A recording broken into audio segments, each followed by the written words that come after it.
Here we go, guys. Thursday. 4 down, 1 to go. Whew, man. I couldn't wait to get in my car today and make this video. I couldn't wait. I actually made one this morning, but I didn't say enough on what I need to say. So I scratched it. I just said, you know what? I'm going to just make one when I get in the car. Fuck it. I'll have all my thoughts and everything gathered in my brain about what I want to say. Now, sorry about the glare of the sun, guys. Just getting off work. So, anyway, guys, before I get into my Cowboys, Falcons this Sunday, before I get into that, I need to, one last time, I need to talk about or discuss the Leighton Vander Esch thing. I'm getting tired of it. Like, I'm seriously getting tired of it. The Leighton Vander Esch is really getting on my nerves, like big time. It's getting redundant, it's getting old, and I think it's time to move on. We're all adults, well, hopefully, and it's just time to move on from this situation. And y'all probably wondering what I'm talking about. I'm not tired of the football player, Leighton Vander Esch. I'm tired about the situation. Now, the Dallas Cowboys drafted Leighton Vander Esch, first round, 19th pick, I believe. I was there. I made a video. Now, you know, growing up being a Cowboy fan, I never would have thought that there were Cowboy fans all over the neighborhood, you know, and all the dads and stuff would get together and talk about the Cowboys and what they think, and kind of same bullshit we do now, but just, you know, cowardly on the internet. Everything was face-to-face back then. You know, there was no internet, there was no trolls, there was nobody scared to make a video themselves, or scared to start their own page, or scared to look you straight in the eye, man to man, face to face, and say what they got to say. It was a whole different world back then. You get what I'm saying? You actually had to call somebody on the phone, or face-to-face talk to somebody about how you felt about the upcoming event, upcoming game, or whatever about the Dallas Cowboys. It was a lot different back then. You know, all the Cowboy fans were like, it was like a brotherhood. You would see them at the grocery stores with the jerseys on. And you still see that today. But, and everybody would talk. You didn't even have to know that person. If they were a Cowboy fan, they'd, hey, how you think we're going to do this weekend, man? No, that's just how it was. Cowboy Nation is so goddamn divided right now, it don't make no sense. I never would have thought, I'm making videos about the Dallas Cowboys, that I would have so many haters, so many people trying to make me look bad or trying to make me wrong. And these are Dallas Cowboy fans. Now, I expect it from another fan base. I get it. They don't like us, whoever they are, whatever fan base it is, Eagles, Browns, Chargers, whatever. I can stomach them coming on my page, trolling, talking shit, you know, trying to get me fired up, trying to get me immature like them, thinking I'm going to argue back with them or whatever, which ain't going to ever happen. Because I'm here for the Dallas Cowboys, not for the people. I'm here for the game. I make videos for the game, for the players, for the Dallas Cowboys itself. I could care less about fan bases. Like, seriously. But anyway, it was a lot different back then. It's so different now. Social media has pumped people's heads up so much to where they feel like they gotta say something to make you feel bad or make you look bad. You can't be happy for a win. You can't be excited because your team is doing good. You can't get on and express how you feel about your football team because somebody's going to hate, somebody's going to get mad at you for being human and being excited about your team. I never would have thought that when I started back in 2012. Shango got me fired up and started on the... I thank him for giving me the motivating me for creating my page, because I started in 2012 and I was kind of off and on because my kids were born and all that stuff, and you know, family comes first. Pretty sure I told y'all this story a million times, But I never would have thought that my own fan base, it's almost like your own flesh and blood turn on you. You know what I mean? Like, goddamn, really, dog? You know?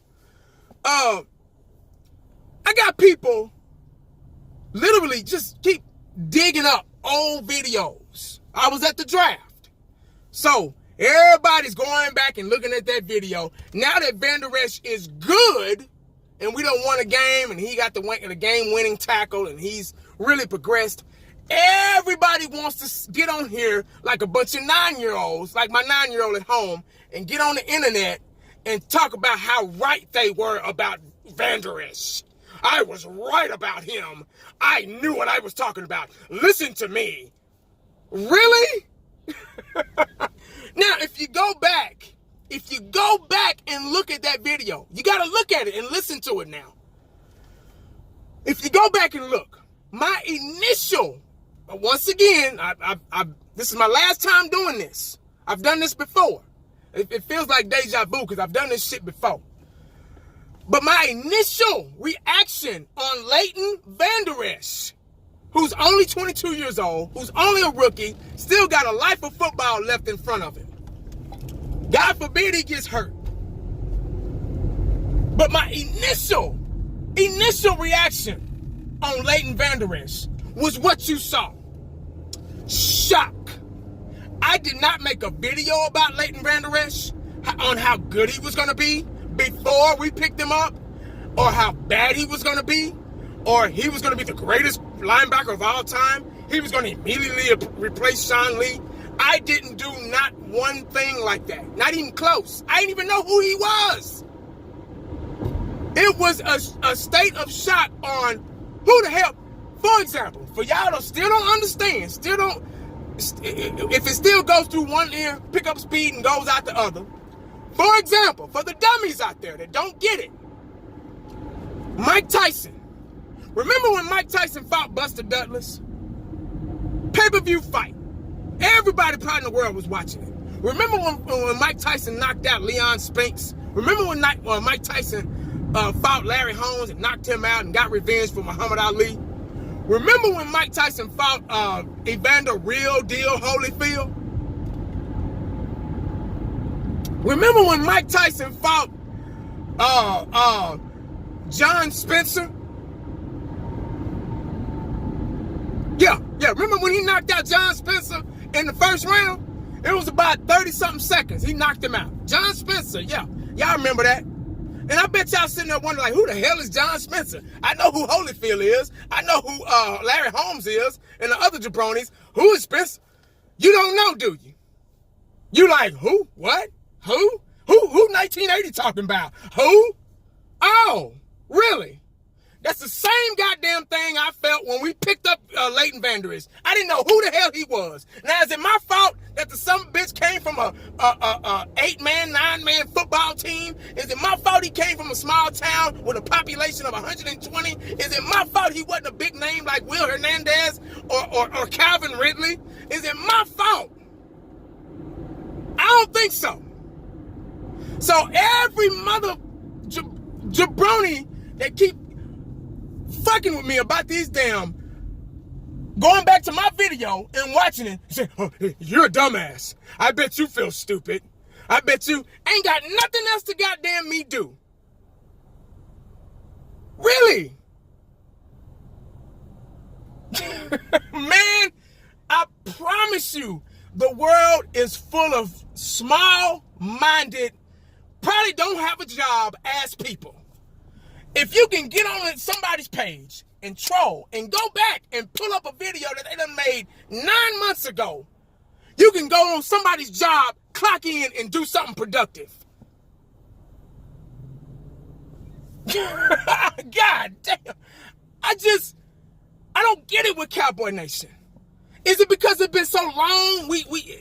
Does that justify because we haven't won a Super Bowl in 24 years for y'all to fight amongst each other?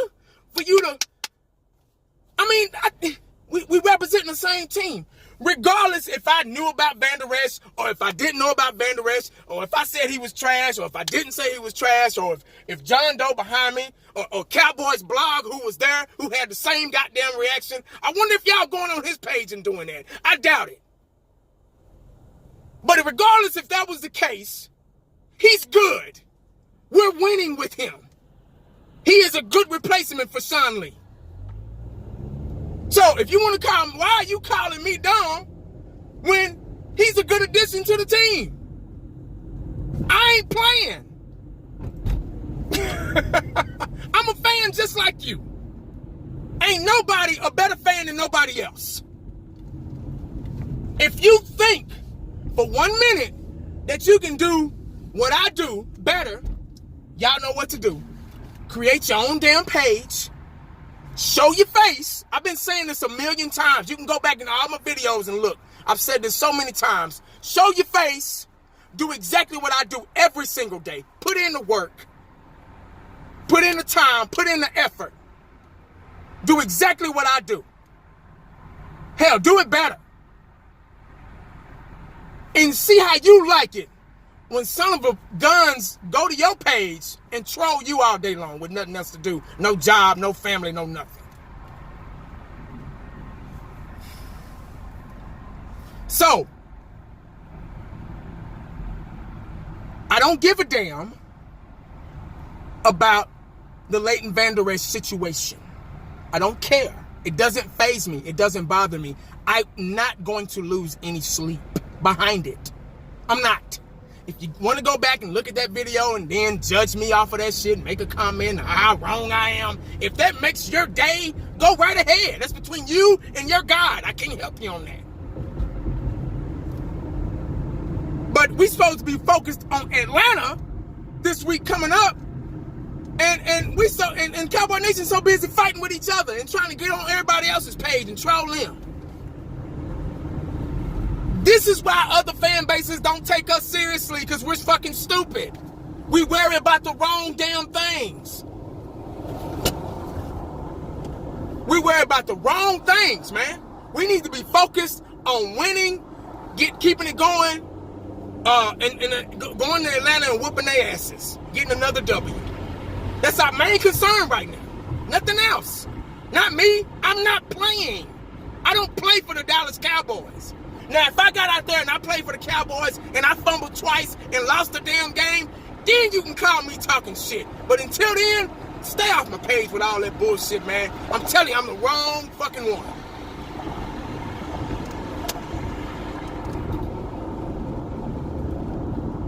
But anyway, guys, we got the Atlanta Falcons coming up this week, man, this Sunday. Actually, it's a 12 o'clock game, and I don't know if that's good or bad for me. It's a little early, so that means I'm going to have to get up extra early that Sunday morning.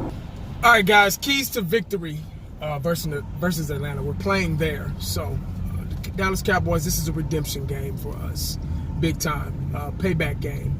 Y'all remember what happened last time? I mean, y'all have heard this story millions of times from every different YouTuber. Dak Prescott is going to have a field day with this game. I got a feeling he's going to go off. Because it's payback time. Because the Atlanta Falcons defensive line got to Dak Prescott not 8 but 9 times because of one particular player, and that is Chaz Green, which is not a Cowboy anymore, thank God. He damn near got Dak Prescott killed last week. That defensive end went to the Pro Bowl because of that one game.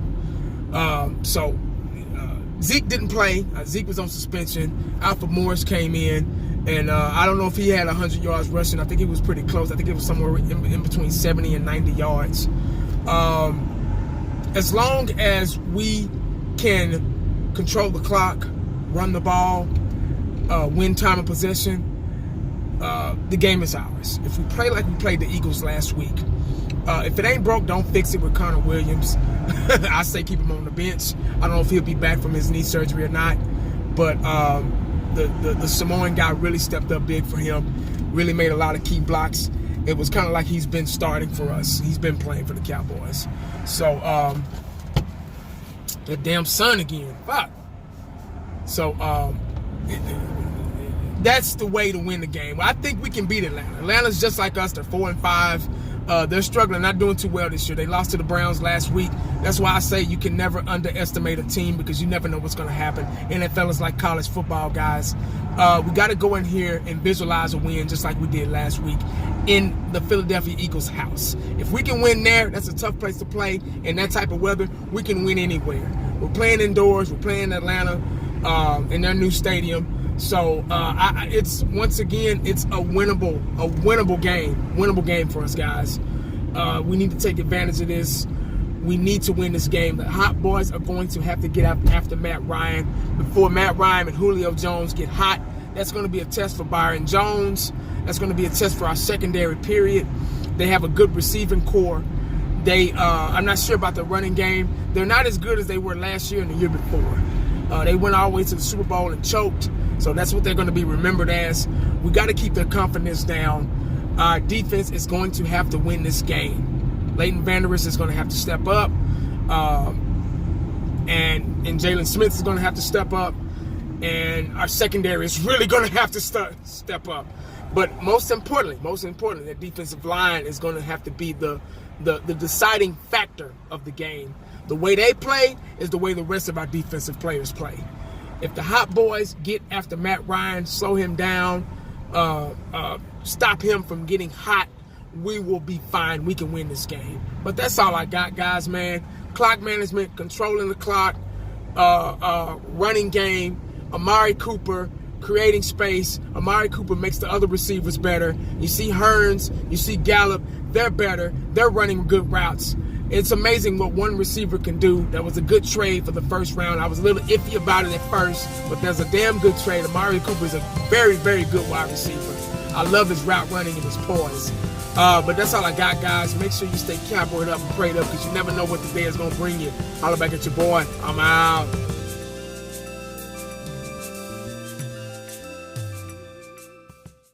And the only thing else I got to say is,